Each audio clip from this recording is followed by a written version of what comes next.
Greetings, Cleveland, and welcome to Conversations with Cal, the show that initiates engaging conversation.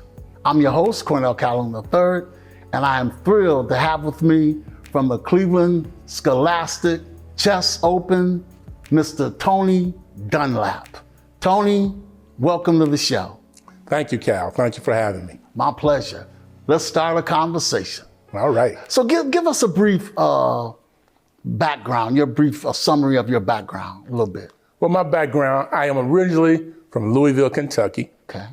And I started playing chess at the age of 12.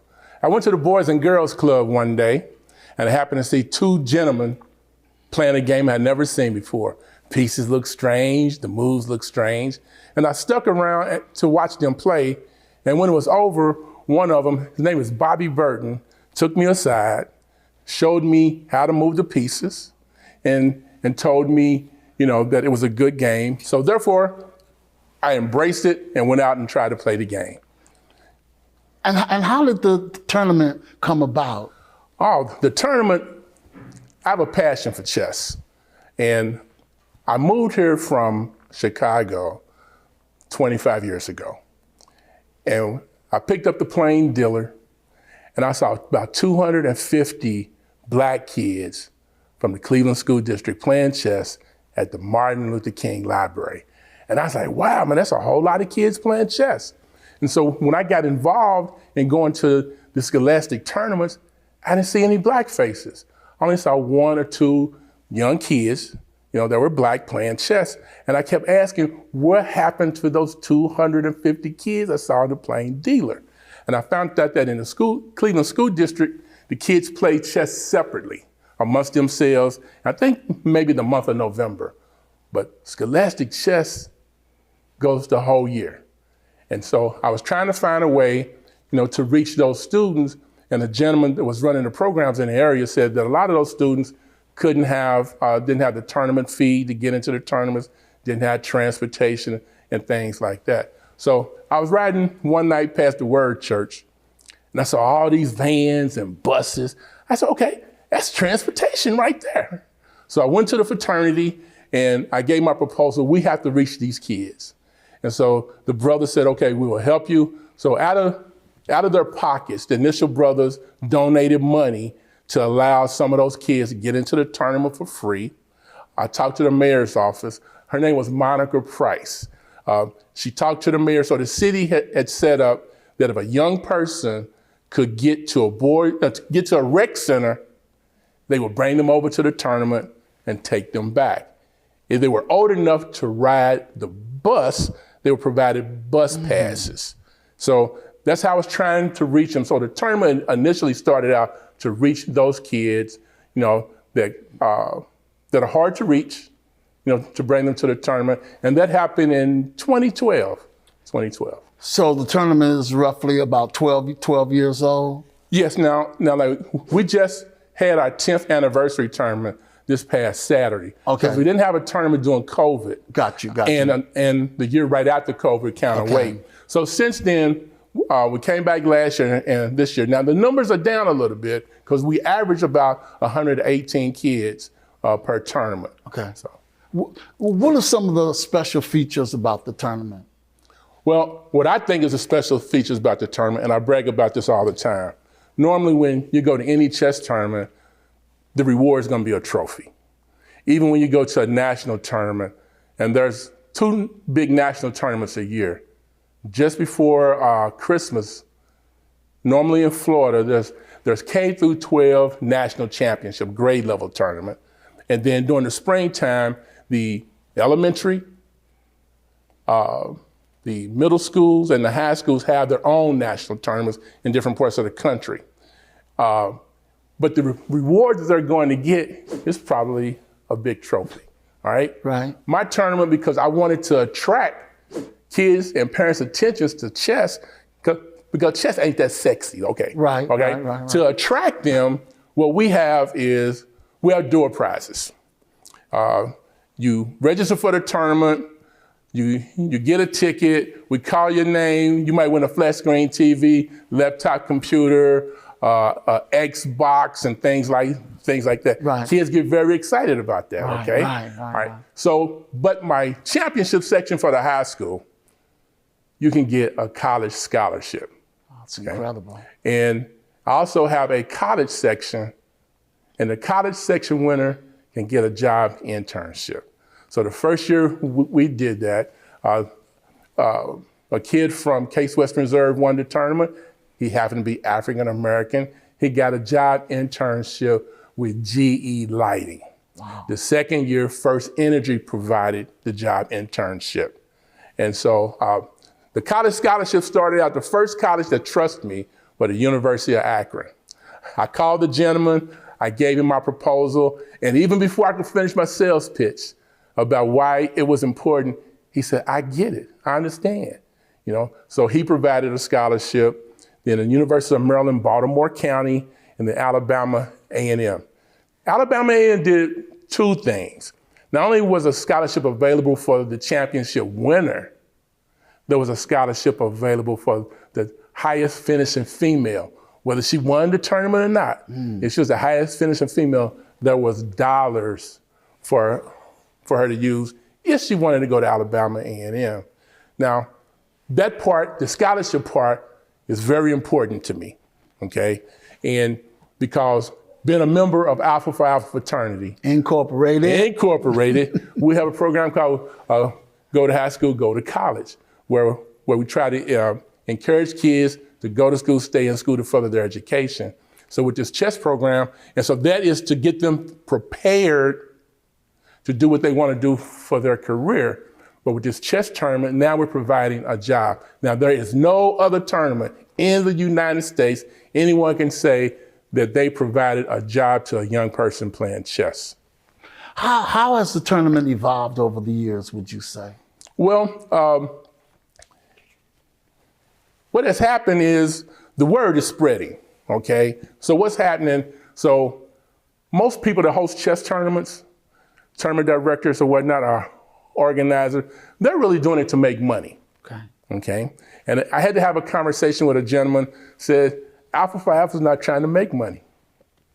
We're doing it to try to provide a service for the young people. And everything that comes into the tournament is going back to the young people in one form or another, either in the door prizes, or if money is left over, that money is used to fund our scholarship programs. And so that's what the difference is. What are some of the challenges in running this wonderful tournament, would you say? Some of the challenges you faced, if any? The biggest challenge is sponsorship. Okay. But I've been lucky on the sponsorship tip. RPM International has been very generous and has actually sponsored our tournament, probably I think 4 years. And there's been some other sponsors, Ferris Management, there's the owners of McDonald's on Clark Avenue, those owners. Actually, those owners at McDonald's came in, I had to feed kids. I was told in order to have the Cleveland Public School kids at my, so you have to feed them. Now, most tournaments are not feeding people, okay? So I decided, okay, I can do this.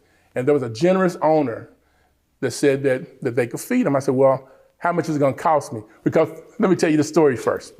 When I was trying to find someone to provide a lunch, just a little box lunch, and I talked to a couple of business owners that did that. They wanted to charge them things like $10. I said, I just need a sandwich, a piece of fruit, and a drink, $10. And I said to myself, I said, I can get a Happy Meal at McDonald's for $3. So my daughter told me, she said, one of her friends that was on her basket, that her parents owned a McDonald's, and I called them up and they hooked me up. She said, I can take care of that. I said, well, how much will it cost me? She said, the gas to come pick it up. And so that's how we started feeding kids. Now, what criteria do you use in selection of the judges for the tournament? Well, I try to find a tournament director or a organizer that's in the location where I'm having the tournament. So Northeast Ohio has about 3 or 4 of them. And I try to pick the ones that has a good reputation of running the organization. First of all, the main thing about a tournament is it has to start on time, okay? When you publish that the rounds are gonna begin at whatever the time it is, it has to start at that time. Parents are dependent on the schedule you put out, because parents have other kids. They gotta drop this one off and pick this one up, so you can't be late. And so that's what I use. So if they have a good reputation of running a tournament, that there's no arguments or fighting. Now, what happens in any competition, especially when it comes to the end? In chess, you're gonna play whatever rounds it is. Like normally it's 4 or 5 rounds for a normal tournament. If you win, you get 1 point. If you lose, it's 0. If you get a draw, which is a tie, you get a half a point. And the accumulation of that at the end determines the winners. Now in chess, you might have 2 or 3 people at the end. Let's say it's a 5-round tournament. They each have 4 points, okay? How do you split up a trophy? How do you determine who's the winner? Well, there's a compilation in the software that averages out the strength level of the people that each one of them had played, and there's a formula that it comes up and tells who won. Well, sometimes parents don't agree with that formula. Right. But they get over it sometimes, because it's like, well, my son beat him, so how did he get, the trophy, whatnot? Yeah. Talk about the age groups of kids that participate. What's the range? Okay, for my chess tournament, the range is kindergarten to college. Now, kindergarten, now think about it. Now, I live in Solon, and in April of 2000, I went to the YMCA and said, can I start a chess program here? It was on Wednesday nights. And I started the chess program because I was trying to teach my son, Tony Jr., how to play the game. But he was at that age, oh, don't tell me. So he wanted to figure out, I thought he would learn better from his counterparts, kids his own age. So kids were coming to the Y for chess. And I had a kid from Shaker who was a kindergartner. His nanny, now hear me, I said his nanny, would bring him on Wednesday nights, to the program. So we go to our first tournament that fall in Columbus, state championship. And we just went to have fun. I took the kids just to have fun. I didn't know that my kindergarten was good enough to be the state champion for kindergartens. And I had a 5th grader who was state champion. I didn't know they were that good, be state champions. And that's how the program started. That's how it evolved. It started with the Y.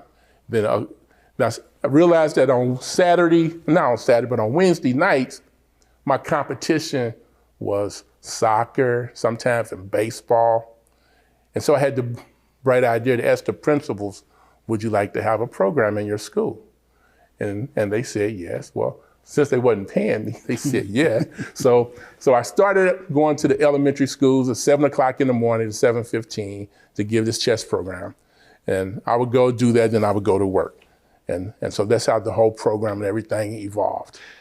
This is important, I thought, from reading your bio and so forth. Talk about chess as it relates to academics for the youth. Academics. Okay, now, for parents, that's an important piece. Kids don't care about that, so I stay away from it. But what it is, there was a study done in 2000, and there's a great correlation between kids' performance in knowing how to play chess and how well that they do testing, especially on the ACT and the SATs. Their scores were normally higher compared to other students. And there's definitely a correlation between chess and STEM, okay? Chess promotes concentration, logical and analytical thinking. And it also promotes creativity and problem solving. And that's where the benefits are.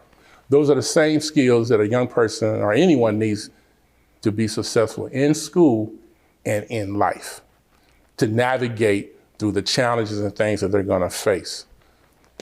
Talk about the feedback that you've gotten from the community and from parents.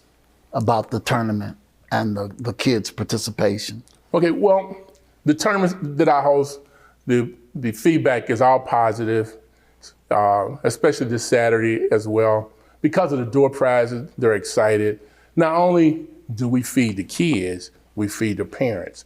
And they don't know that they're getting lunch. We don't advertise that, And so when they come there, they're pleasantly surprised.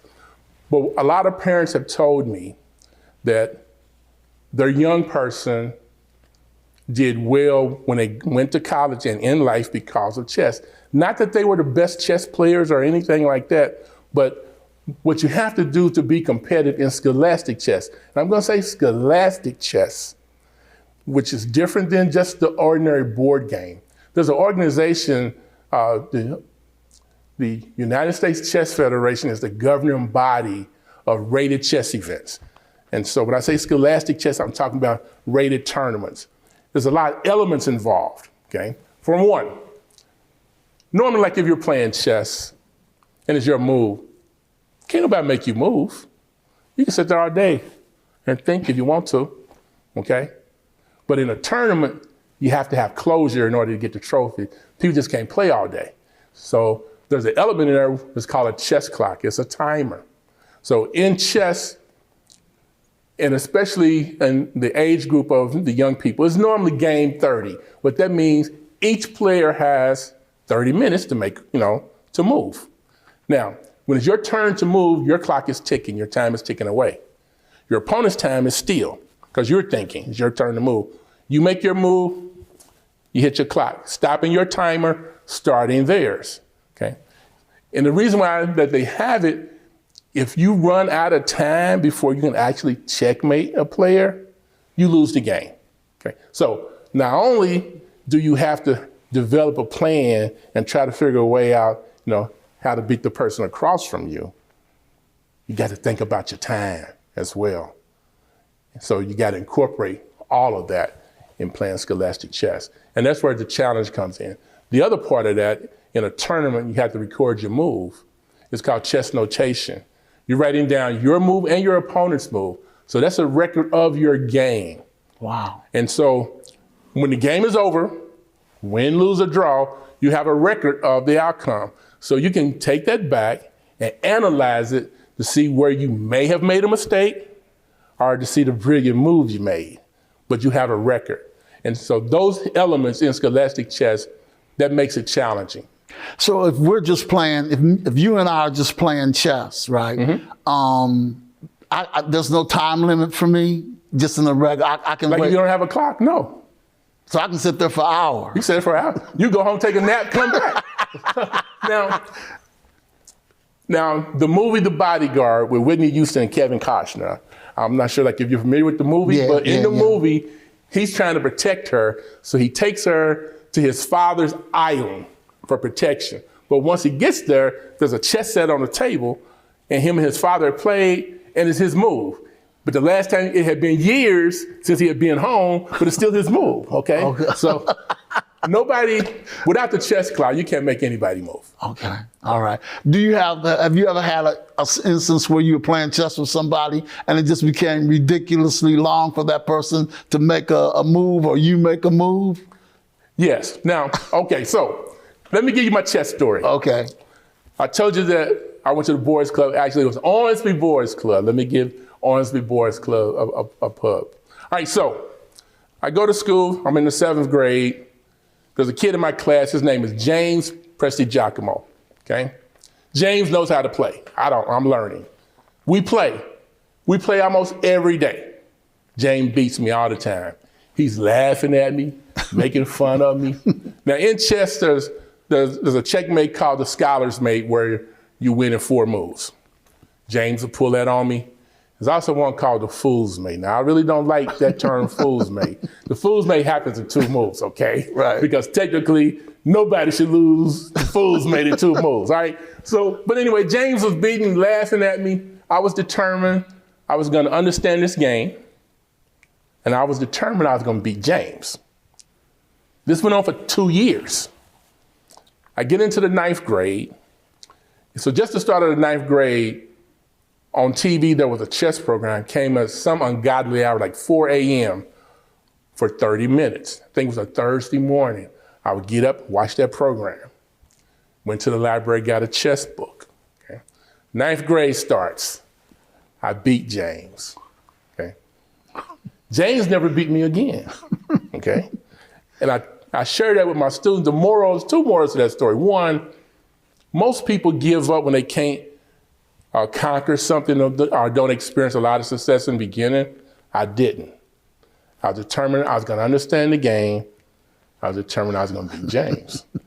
And the other part of that is it's challenging. So if you want to get better at something, you always want to play someone that's better than you. That's where you learn from. I was learning from James. James wasn't learning nothing from me. James never got better, but I got better. And so from that point on, then I joined the chess team. And I tell people in high school, I was an L7, and you know what an L7, mm-hmm. I was a square, mm-hmm. Okay? I didn't socialize a lot. Growing up, I had a stutter, very bad stutter. So talking in front of people, wasn't gonna do it. I wasn't gonna talk out in class or anything, because I didn't want people making fun of me. But I played chess.